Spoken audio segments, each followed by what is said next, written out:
अच्छा। सर, खास करके जो दिल्ली बॉर्डर पे किसान इस तरह आंदोलन में फिर से आए हैं, क्या सरकार किसानों की बात नहीं सुन रही? आप किस तरह देखते देखिए, हैरत की बात है कि किसानों ने करीबन 1 महीना पहले केंद्र की सरकार को बताया कि आपने जो हमारे से वादे किए थे 2 साल पहले जब बड़ा किसान आंदोलन हुआ था, उसको आपने पूरा नहीं किया है। हमारे साथ में वादा खिलाफी हुई। उस समय केंद्र की सरकार ने 1 साल तक प्रदर्शन चला था। 700 किसानों की मृत्यु हुई थी।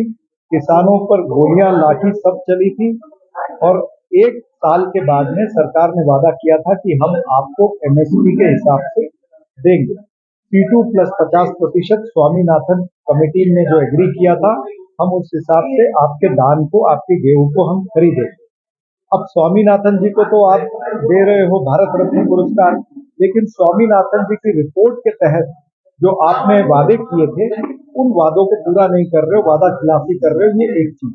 दूसरी, किसानों की मांग है कि जो उनके ऊपर इलेक्ट्रिसिटी अधिनियम कानून लाया, उसको रद्द किया जाए। जो उनके ऊपर पुराने केसेस है, उनको हटा दिया जाए। फिर जो लखीमपुर खीरी के अंदर जो 4 किसानों की मृत्यु हुई, उनको उनको न्याय मिलना चाहिए। ये तमाम सारे मुद्दों को लेकर के बैठे हैं। लेकिन आज हम क्या देख रहे हैं कि उन्हीं किसानों के रास्ते में कील बिछाए जा रहे हैं, बोल्डर बिछाए जा रहे हैं, उनके ऊपर पानी की बौछार हो रही है, टीयर गैस छोड़ी जा रही है। तो ये सारी चीजें जो है ये गलत है। किसानों की समस्या का हल नरेंद्र मोदी की सरकार को तुरंत करना चाहिए। किसानों के साथ में वादा खिलाफी न करे। जो किसान का नहीं वो किसी काम का नहीं। हो? सर, जो कांग्रेस के अकाउंट फ्रीज किए जा रहे हैं, क्या पूरा मामला है?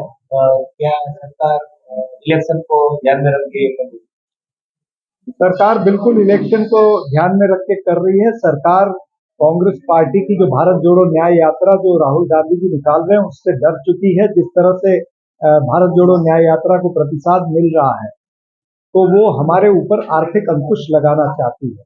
ये दर्शाता है कि देश के अंदर लोकतंत्र पर हमला हो रहा है। ये लोकतंत्र नहीं, थोकतंत्र चल रहा है। और नरेंद्र मोदी जी के इस थोकतंत्र को कभी भी भारत की जनता या कांग्रेस पार्टी स्वीकारेगी नहीं। उनको ये याद रखना चाहिए कि कांग्रेस धन से नहीं चलती है, जन से चलती है। जनता की आवाज को लेकर के श्री राहुल गांधी जी चल रहे हैं। इनकम टैक्स ने अकाउंट फ्रीज किए, उसके बाद में हमने आज जब ट्रिब्यूनल में अपील करी, तो उन्होंने हमारा अकाउंट तो खोला, लेकिन उन्होंने एक शर्त लगा दी कि 115 करोड़ रुपए उस अकाउंट में हमेशा रखने पड़ेंगे। अब 115 करोड़ रुपए उस अकाउंट में है भी नहीं। और ये अकाउंट में जो पैसे आ रहे हैं वो क्राउड फंडिंग हो रही है। बिल्कुल लेजिटिमेट पैसा है, लीगल पैसा है, उसका अकाउंट है। ये आईटी के पास में पूरा उस चीज का रिकॉर्ड है।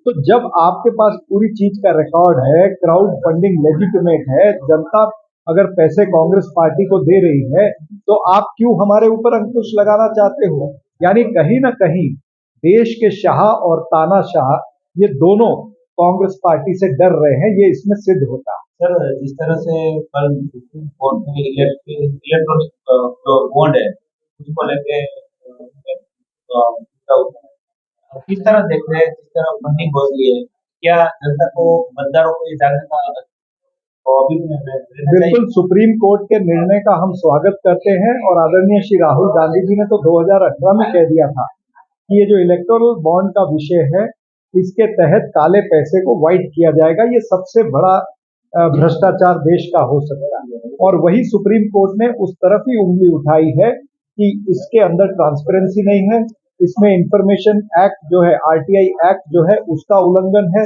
जनता को सारी चीज पता होने का अधिकार इस देश में मिला हुआ है। ये तमाम सारी चीजों को लेकर के सुप्रीम कोर्ट ने जो इलेक्टोरल बॉन्ड्स पर